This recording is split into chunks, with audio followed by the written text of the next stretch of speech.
Nous avons présenté au secrétaire général des Nations Unies, avec le prince d'Orange, puisque vous avez fait une association aussi avec le groupe dit UNSGA, nous avons présenté un premier rapport au secrétaire général des Nations Unies, préconisant un certain nombre d'actions à l'échelle planétaire ou à l'échelle locale. Nous avons, concernant ce sujet, trois domaines d'action. Le plus important est bien sûr celui de la prévention. Les deux autres sujets sont très importants.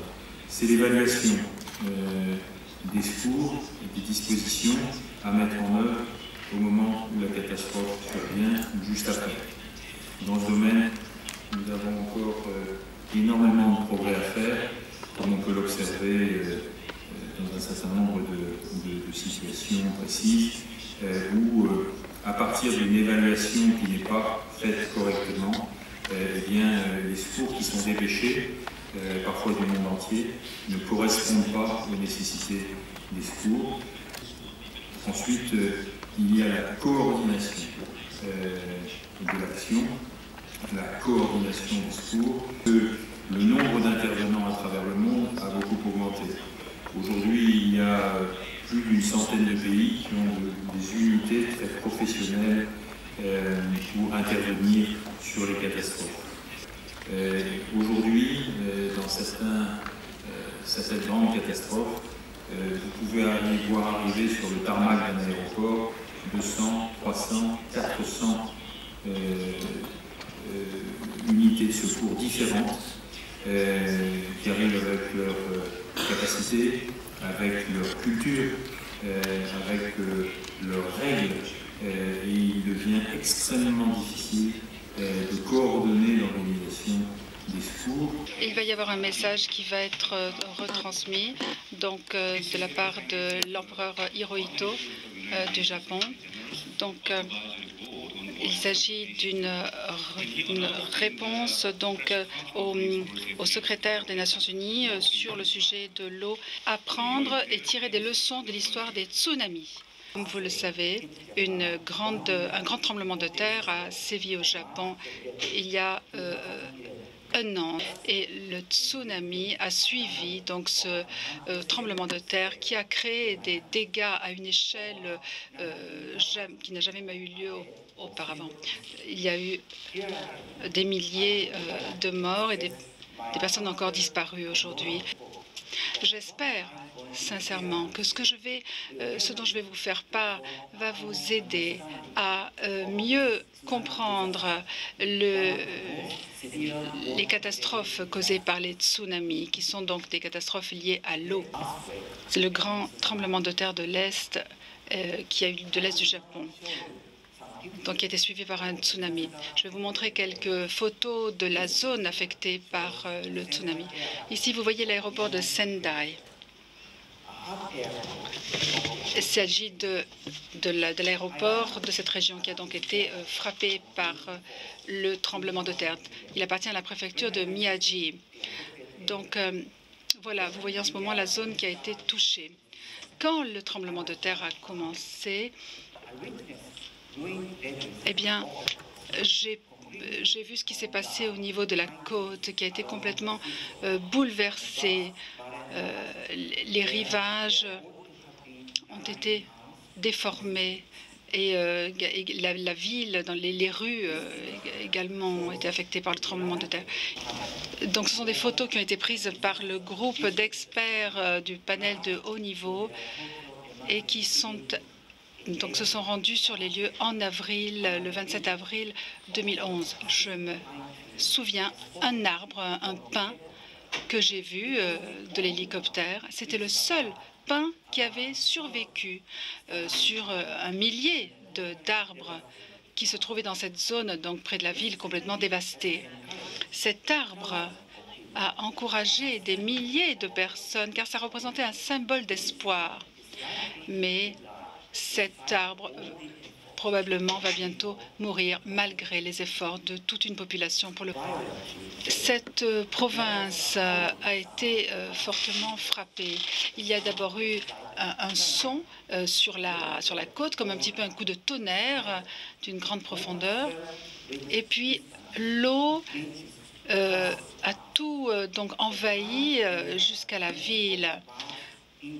Sur des dizaines de kilomètres, l'eau a pénétré à l'intérieur des côtes et s'est répandue de façon telle qu'on ne voyait plus la frontière entre la terre et l'eau. La ville a été recouverte par la mer. Les personnes n'ont pas eu le temps d'aller sur des bateaux. Elles ont été pratiquement englouties avant de pouvoir se mettre à l'abri. Des milliers de personnes se sont noyées. Les propriétés, les arbres ont été balayés. Rien n'est resté intact. Eh bien, cette description est celle du tremblement de terre de Jogan. C'est la seule description qui nous reste d'ailleurs, mais elle correspond exactement aux études géologiques qui ont été faites.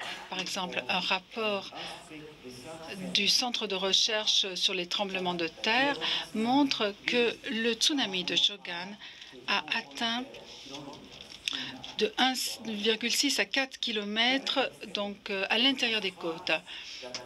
Et c'est exactement les mêmes proportions qu'a pris le tsunami de l'année dernière. Le tremblement de terre et le tsunami, ensuite de 1362, a eu lieu à l'ouest du Japon. Et une description du tremblement de terre se trouve dans une chronique qui s'appelle The Pai-heiki et qui raconte l'histoire du village de Yuki no Minato, où plus de 1000 maisons ont été absolument balayées par le tsunami. Et cette zone, c'est celle que vous voyez à l'heure actuelle, qui fait partie de la zone hypocentrale de Nankai et Nantai-tro. Il est probable que ce tsunami a été aussi créé par un tremblement de terre qui, à son tour, était causé par un mouvement tectonique. Pour restaurer, pour mieux reconstruire, eh bien, il faut analyser les récits et les documents du passé. Cela peut être très utile, même si parfois les récits historiques ne sont pas aussi détaillés, aussi précis que l'on l'espérerait. Afin d'être mieux se préparer à des futures catastrophes, nous devrions toujours nous rappeler de l'expérience de ces catastrophes. Les leçons les plus importantes eh bien, sont celles que nous devons tirer du comportement de nos ancêtres qui ont lutté, qui ont surmonté les difficultés qui sont les mêmes que nous avons maintenant. Malgré d'énormes pertes, eh bien, malgré la tristesse que nous avons, nous sommes toujours encouragés par ces exemples à aller de l'avant, car notre société s'est bâtie sur ces efforts incessants et nous savons que l'impact de ces catastrophes traverse les frontières nationales et entrave le développement durable d'autres pays. Une sécheresse importante a commencé en Australie en 2007-2008 et continue à sévir dans certaines régions du pays, a continué jusqu'en 2010. Il y a eu des dégâts énormes sur l'agriculture, mais la sécheresse a continué à avoir un impact sur le prix, par exemple, des produits agricoles, encourageant ainsi le débat sur le développement durable et la pression de la démographie à l'échelle mondiale. Une sécheresse très grave aussi a lieu en Afrique subsaharienne, où des dizaines de milliers de personnes, d'enfants notamment, souffrent de cette sécheresse. Les catastrophes, en fait, font partie intégrante d'une équation complexe et donc d'une équation entre environnement, alimentation et conditions environnementales qui déterminent et qui influencent la stabilité du monde. En fait, nous vivons dans le monde dans des situations naturelles et sociales qui sont plus complexes que par le passé, plus interdépendantes. La leçon historique, l'expérience de nos ancêtres peuvent nous aider à bâtir une société résiliente. Et donc, nous devons vivre avec l'eau qui peut provoquer des catastrophes.